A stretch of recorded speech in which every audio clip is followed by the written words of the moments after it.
Good morning. Welcome back to Talking Racine. I'm here this morning with Mr. George Myers. Morning. And Mr. Jim Spodek. Morning. And I'm Dr. Ken Jorgen, your host. Now, today we're going to talk about the election that's coming up. We just had an election last week where there was a primary in a couple of the Aldermanic districts and some other elections as well. I think there was a Supreme Court primary. But we're interested primarily in the Aldermanic elections because that has the most immediate impact on our community. So, what we have done is, George, you went through the Aldermanic manual. There's a manual that consists of, I think it's 83 pages. Yeah. That's passed out to the aldermen when they become elected and installed. And I'm sure that they all read it. But anyway, there are guidelines in there, other things that are expected of an alderman. And you highlighted a couple of them. Why don't you share them with our viewers? And then what we're going to do is we're going to give some information about a couple of the contestants in a couple of the elections. There's all the even Aldermanic districts are having elections this year, and only 4 of them are contested, actually. The others are running unopposed. So I know you got a couple there that are Yeah, I think one of them here, this is on page 3 of the manual, and it says we are a policy-making body. This is talking about the council. The administrative staff does not determine policy, something we've been talking about for a long time here. Absolutely. You know? The city manager administers the policies that we set out, and that's not us, that's the council. This is talking about the council. The city attorney serves us as legal counsel. The city clerk and auditor acts as our recorder and checker. So these are all people that serve the council. The way the council operates now is these are the people that direct the council and brings up programs and things for them to rubber stamp. And I think the aldermen need to learn this. Now, there's a couple on that council that do understand this, but most of them do not. Yeah, what's another good one you got there? Another we'll one go back and review these a little bit. Yeah. Go ahead and give us another one. Another one is, and this is a really good one.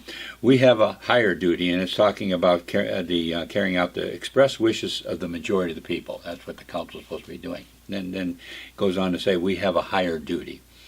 A duty to find out for the people what is needed and what, within reason, can be done.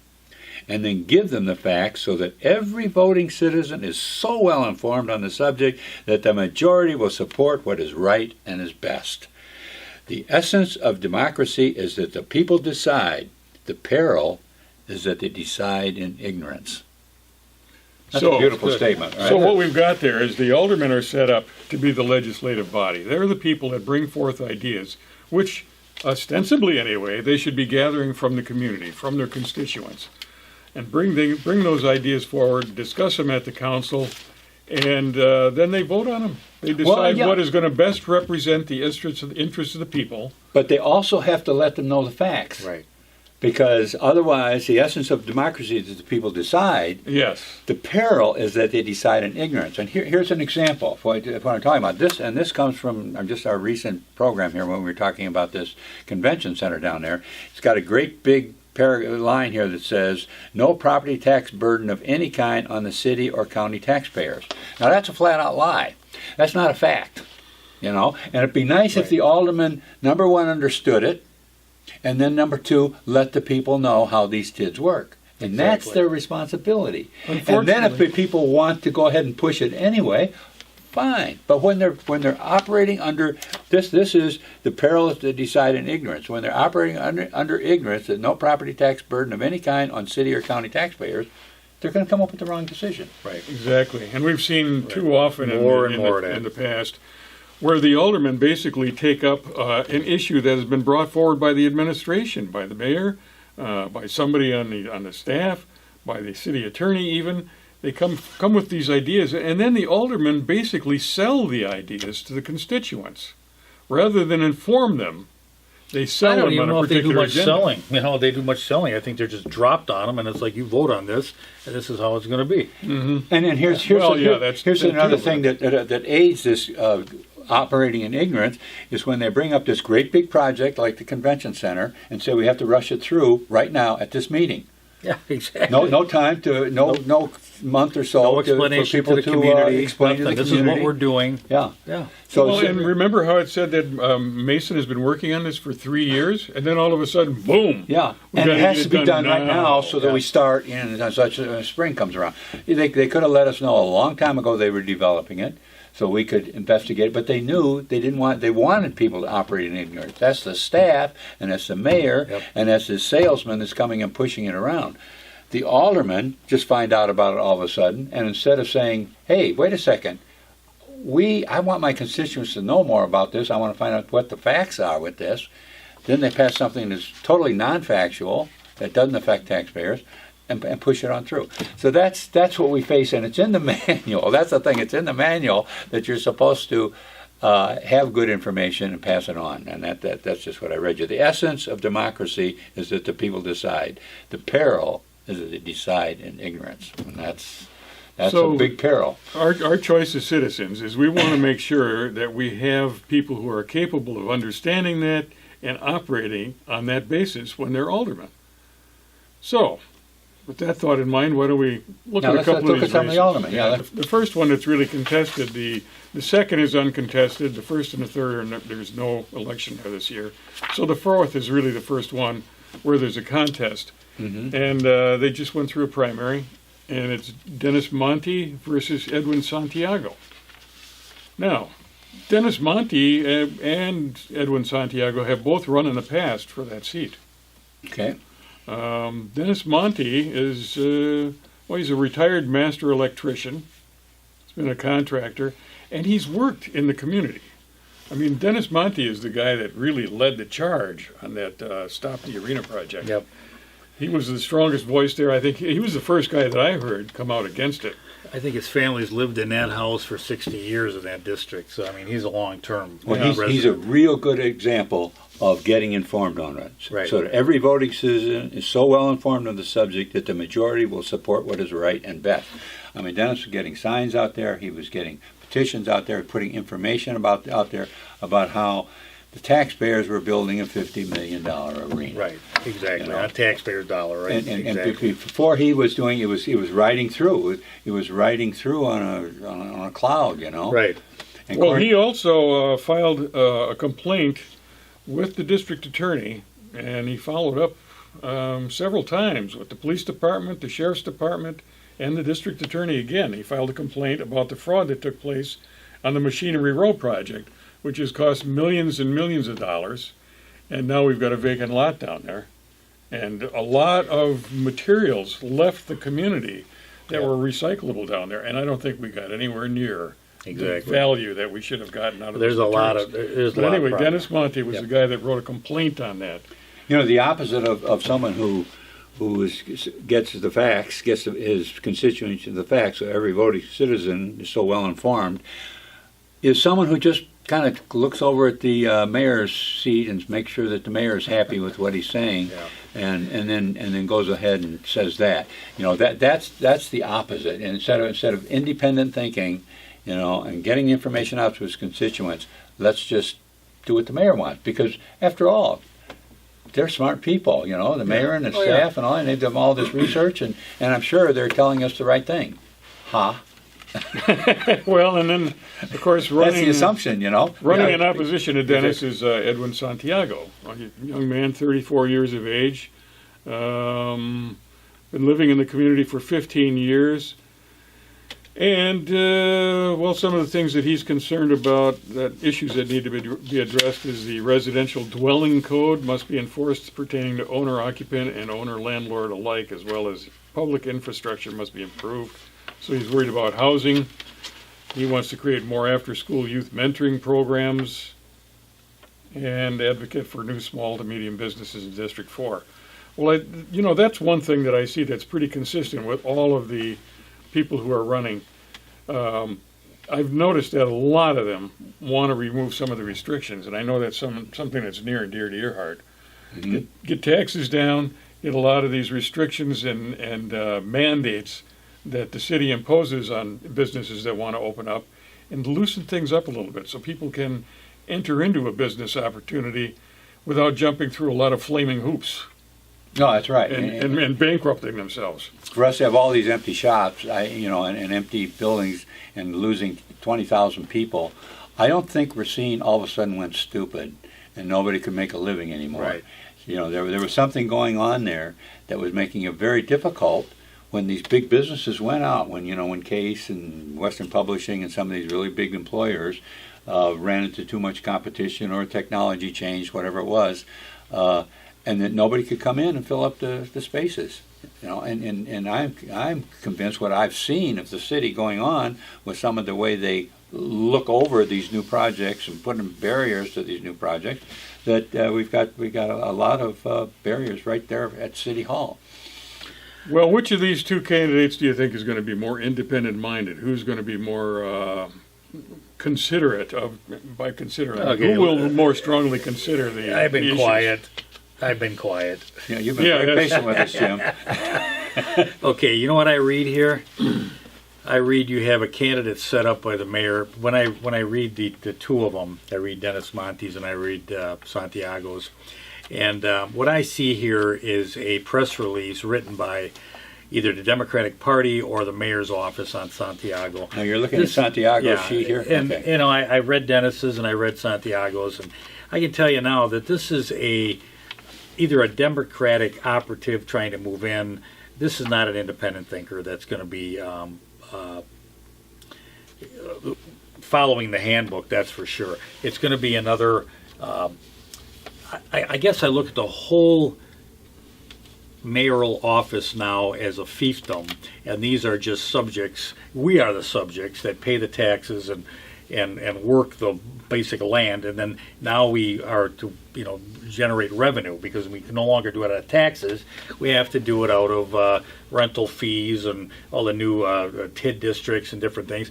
And Santiago will fit perfectly into that. I mean, he basically says it right here in his program. Mm-hmm. That's what some of those programs, as you read them off, Doc, it sounded to me, that sounds awful familiar. Yeah, well, that's the exact same come thing. out of that mayor's chair, Yeah. So I mean, this is to fit the program that is already in place. Which isn't so bad when you look at it, Jim. First of all, the mayor's done a pretty good job of setting up that little fiefdom. He's done. I'll tell you what. Yeah, but That is is it in service to the community? Is Well, the question, yeah. But he is. It's really masterful. Yeah. Think about it. You've got taken out the citizens to make any kind of access to their government. You've taken away with that. Made sure that Now you people need didn't interfere with his programs, right? So you've taken the persons out.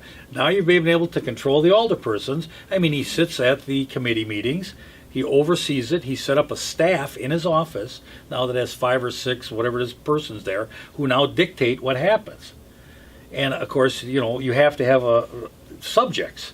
Well, those subjects have to pay taxes. Well, the only problem he has is that Act 10 kept them from paying over and above. Well, we could just keep raising the taxes like they did in the medieval times. We just keep raising taxes until basically you're starving to death. Well, it just happened. It's happened. In a few kingdoms. Yeah. But now, with that, we have to create TIF districts. We have to create, rental fees or whatever they're doing now. There'll be more and more of these fees and programs wheeling out and it will be done to protect the victims. You're going to have someone we're going to protect the victim. And that victim is right here in the writings here. The victim is poor housing, is poor this, poor that. But so you're talking about tenants rather than renters being victims. Renters being victims. And LBGTQ was right. You have to create protected. that. When you create that fiefdom, you have to create a victim. Well, we got a victim. Now we're going to create the overseers to make sure that those victims are controlled, but yet we have to pull that revenue out. So now we're going to say, I just read recently about the landlords. The landlords are going to be subject to inspections or whatever, which is going to cost money. It's all a revenue source. It isn't so necessarily. They're not going to save the city of Racine from having poor housing or anything else that could happen because of an old housing stock. What it does do is it brings revenues in. It also causes the poorest that they're trying to protect more money, which will create a bigger problem in the end there, instead of creating like... Some other cities have tried that, in other words, like San Francisco and L.A., and they got tents to line some of their streets. So tens of thousands of people. There's on the other street ways now. to do it, but it has been masterful. Well, I think we all agree that there are segments of the population that are discriminated against and that are held in low esteem by a predominant portion of the community. You know, I mean, they're looked down upon. I think government has People created of that color, problem. people of gender differentiation, you know, I mean, they're looked down upon. But I agree with what you're saying. They come up with these programs, and the programs don't really serve the people that they're said they're going to serve. They don't help all that much, you know. I mean, you've got a bureaucrat now that's earning a nice salary, talking to these people, and they're going out in the community, and they're, like you say, they go to the housing, and they say, look, you gotta upgrade this housing. Well, somebody who owns a rental property is not going to invest a lot of money without having to pass it on. I mean, because where does the money come from? It comes from the tenants. Sort of an investment, right? Yeah. Yeah. But the So, other thing, I think you brought it up, Doc, is when you talked about racism and you talked about the black churches. They go to the black churches. Why are we not going to where the real problem stems from? the people who are a part of the problem, who are discriminating against others, you have to reach out to them. But what they That's- do is they go to a church, they create the victim. They go to a church and say, well, the people here should vote for us because we're going to create a better situation here, so you're going to vote for us. Instead of, to me, you have a justice system that's unfair. Absolutely. But you don't go to the justice system and say, hey, this is an unfair justice system. We go here and say, well, we're gonna have to correct some of the problems that are subject to the community. But again, we create a victim. This victim creation only separates a community, but it also is very powerful for the fiefdom, because now I can control more and I can revenue source more, and I gain that more power. And the larger I get, the more insulation I get. Now, I take it you're thinking of this in terms of these aldermanic candidates. And it looks like Santiago As an overseer is of more these- of a Mason type of person. Yes. He would fall. If you like what Corey Mason's doing, you would probably want to vote for Edwin Santiago, Right. Because he's going to go I don't along think they with even that program. understand, George, what they're actually doing. I don't think they even understand. Well, I don't think. Otherwise, they wouldn't be doing it. I mean, that's a whole different story of understanding. I don't know the guy. He's effects of some probably a of real these nice programs. guy, and I mean, there's a lot of. But yeah, he seems to be. But I but- think you're right. I think he would follow in the footsteps. yeah, of he's Mr. going to Mason. follow in those. Now, that's maybe where the citizens want to go, and that's fine. Yeah, if you want someone that's going to continue with Corey Mason's programs and the way the city's been going, then you'd vote for Santiago. If you want an independent thinker that's going to not look up at the bench up there at the front and see what Corey Mason thinks before he says anything, he's going to you'd be going with Dennis, because he's going to be. I mean, Well, he's shown that. yeah, he he's he going went, to be he an went independent against the thinker. grain with the arena. He went against the grain with some of the things going on at Machinery Row. So he is. Yeah, we need to shown his review that a little independence. bit. Mayor Mason was very deeply involved in that whole Machinery Row project. Oh yeah, Deeply Yeah, involved. yeah, Absolutely. that's right. And he was also very much in favor of the arena until it became obvious to him that the public did not want it. And then he flipped and said, I'll veto it if it gets to my desk. So, yeah. No, that's anyway, very let's true. move on to the District 8 race. And that's Malcolm Platt, who ran last time and lost to Q.A. Shakur by, I think it was 3 votes. There was a 3-vote margin there. And Q.A. Shakur had been in office a long time. Yeah.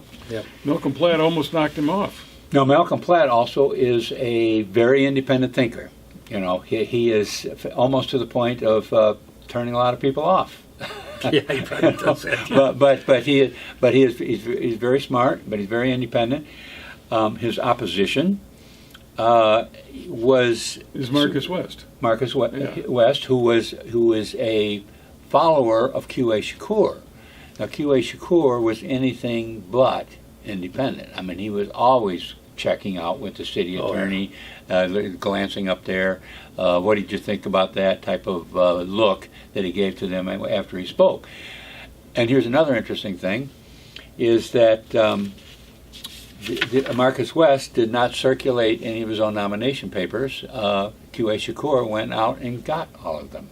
So I would say that Marcus West is going to be following in the footsteps of Q.A. Yeah. Shakur. Yeah, So once sure, again, man. if you want somebody that's been getting along and going along with, and is going to go along with the way it's been going, it looks to me like Marcus West is your man. Yeah, You he want seems like somebody a that's- nice guy. I mean, he's a local sports hero. He played at Marquette and everything, so on and so forth.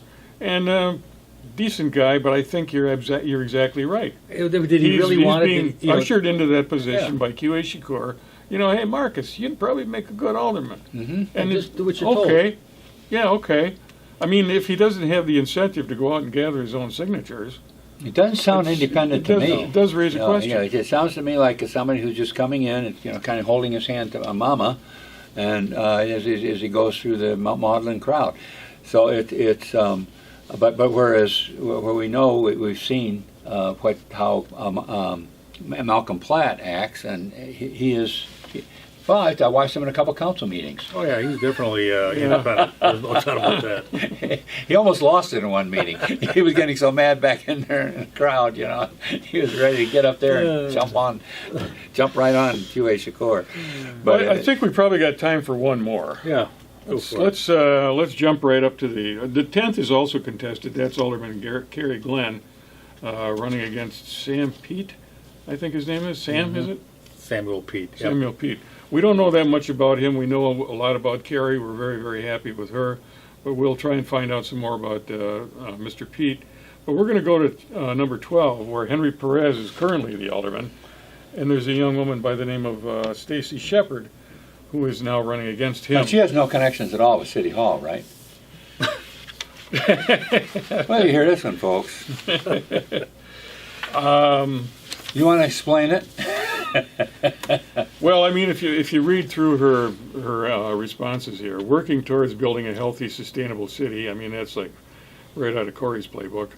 Creating a more inclusive community where the LGBTQ community knows they are safe and embraced. Well, I'm for that, but I mean, this is how are you going to do that as an alderperson?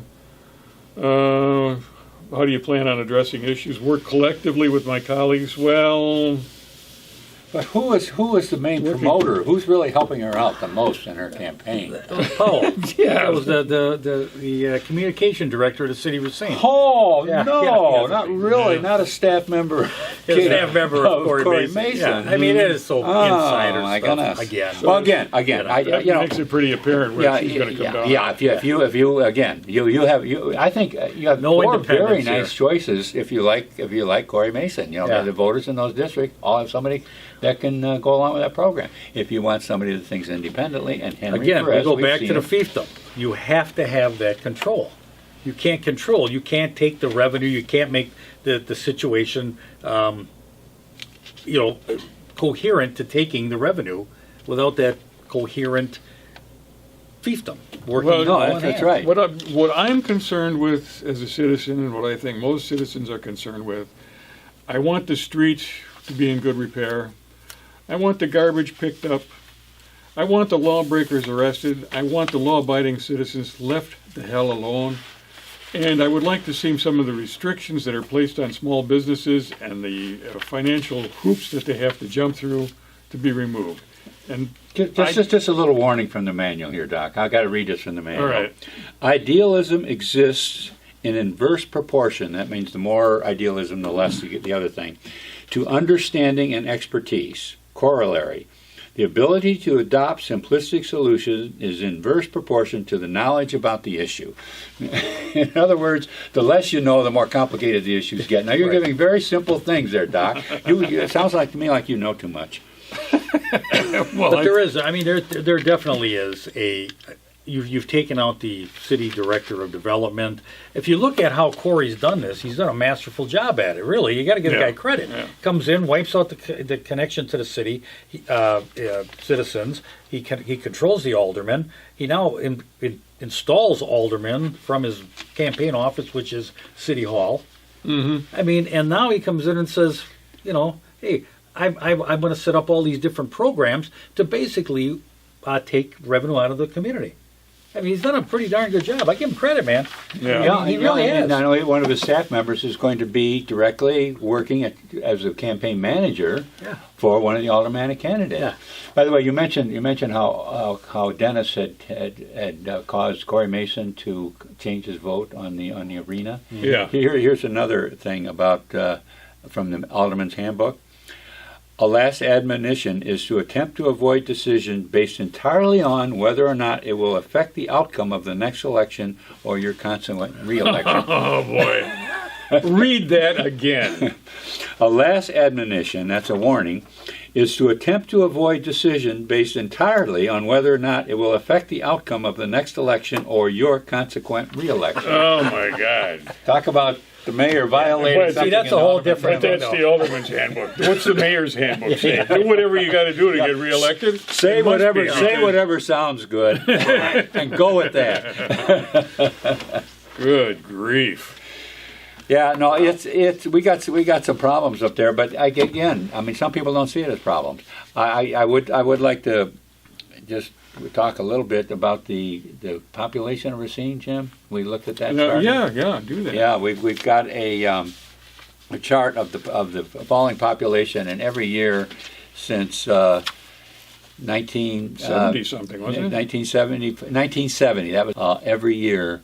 The population of Racine has dropped every single year. Now, we did find a little discrepancy in 4 of those years. Early 2000. I'm sorry, the early 2000s, right? to 2000. And we saw some gains, but then when it got down to the very slight gains, very slight gain. When it get down to the next census, which was 2010, there was suddenly a loss of 3,000 people. Yeah. So within the 10 years, there were individual years that, should have somebody been, was fudging the the figures. sum should have been like a total gain of a little bit, when it was like a 3,000 citizen Yeah, how do you drop. gain, and then And all lose of a sudden 3,000? 3,000 drop. Wait Yeah. a second. You There's somebody lose, Well, lose, don't gain, you watch gain, the stock boom, market? we It's drop. possible.